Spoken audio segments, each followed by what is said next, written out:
right. Welcome back. We're going to see if we can get through the technology here one more time. Talking to Jason Snell, editor of Macworld, and a whole host of other Mac products. The Apple is going to release the recently delayed new operating system, Leopard. What do you know about it, and why should we be excited? Well, it's the latest version of Mac OS 10. They haven't done. It's going to be about 2 years since they released Tiger, which was the last one. It's got a collection of new features in it. Apple's trying to improve the productivity of users of Mac OS 10 with this release. I think. They changed the dock around. They changed the Finder in the desktop a little bit. It's mostly cosmetic. I think they're trying to make it a little more usable. The Finder actually looks a lot like iTunes now, which is kind of interesting.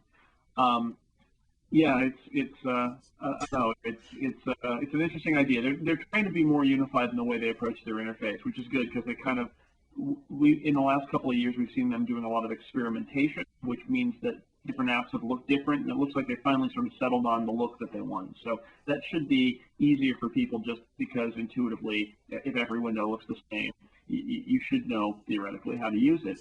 I think the most interesting feature that's in Leopard is Time Machine, though. Time Machine is Apple's attempt to make backup something that we all should do, and yet most of us don't do, at least with any regularity. Make backup as easy as plugging in a drive. And in fact, that is quite literally what happens for the most basic use of Time Machine. You buy a big hard drive. They're going to sell a lot of hard drives. Buy a big hard drive and plug it in. And a little window pops open that says, would you like me to use this for backup? And you say yes. And that's it.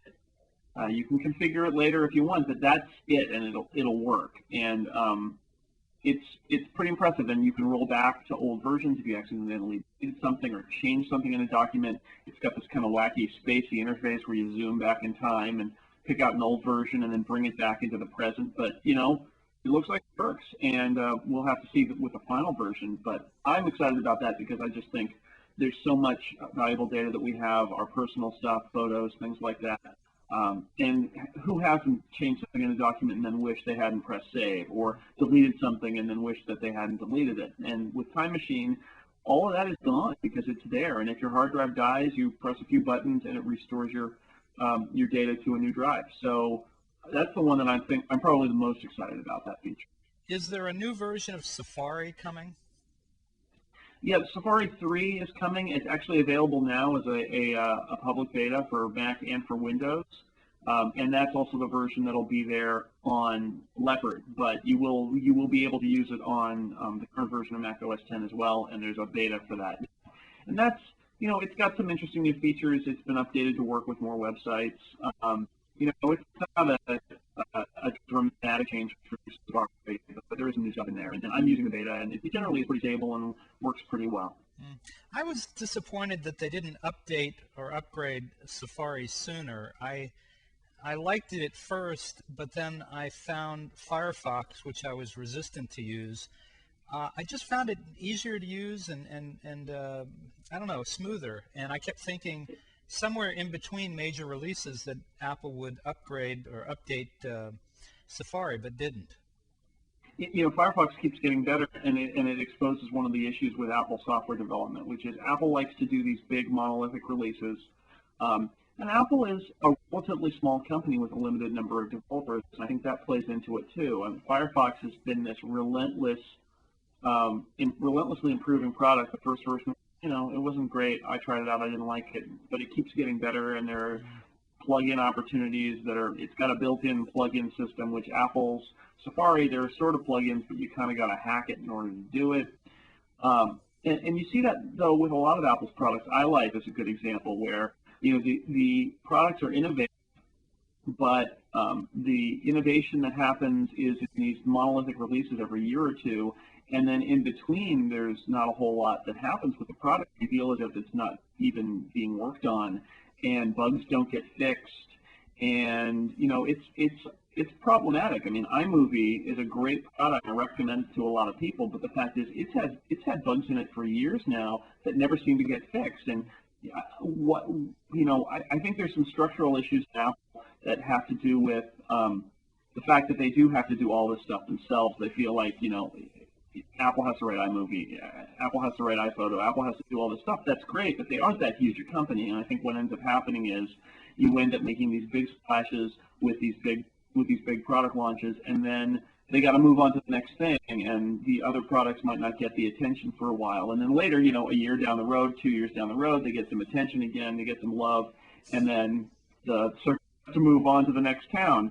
And it's an interesting challenge for them. I wish they were more open. I wish they had more open plug-in architectures for their products, and I wish that they had more ongoing kind of software update releases. But they don't, and it may just be because they are trying to do everything themselves, and that's why they're successful. Is they don't have 80 different vendors supplying the software that runs on their systems. It's from them. The core set of apps is from them, but they're also not a huge company when you compare it to something like Microsoft in terms of development, and they got to pick their spots. So it's the two-edged sword, I guess, of Apple.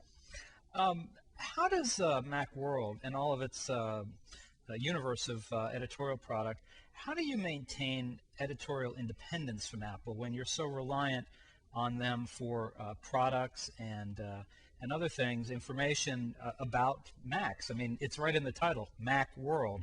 Right. How do you maintain some distance? It can be challenging. I think it has a lot more to do with the fact that we're focused on them as our subject. I mean, essentially, we focus on Apple and its products, and so there is an issue where occasionally we'll get people kind of parachuting into our forums and places like that and saying, how can you write about this? You should be writing about all this other stuff. And well, that's not in our beat. Our beat is basically what Apple does, and that's what we write about. That said, I think it's really easy to overstate the level of our relationship with Apple. I do get a lot of people who think I work for Apple, and I have to disabuse them of that pretty quickly. It's like, no. Not only do I not want to work for Apple, they don't want me to work for them, because it does Apple no good to have a non-independent voice. We might as well, that's Apple.com. They've got that. You want it to be an independent voice.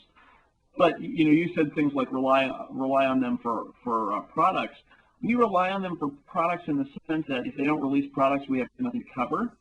But that's about it. I mean, if they release a product, we go and buy it and then test it and review it. And then usually somebody uses it.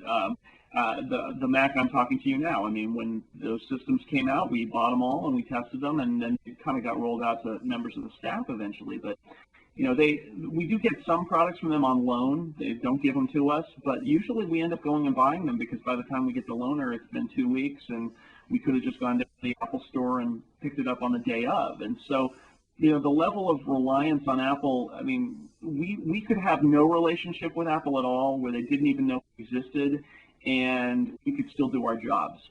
It helps that they've got a PR department that answers our calls, and I talk to them on a regular basis, and they can get us access to technical people, and we can get things explained to us about why they did this a certain way. But that's a sort of a source relationship that lots of journalists have. The difference is just that they are the company in our market. Our market is 90% them and 10% all the other companies put together. And so if you compare us to something like PC World, I mean, yeah, it's trickier because there really is the big fish. And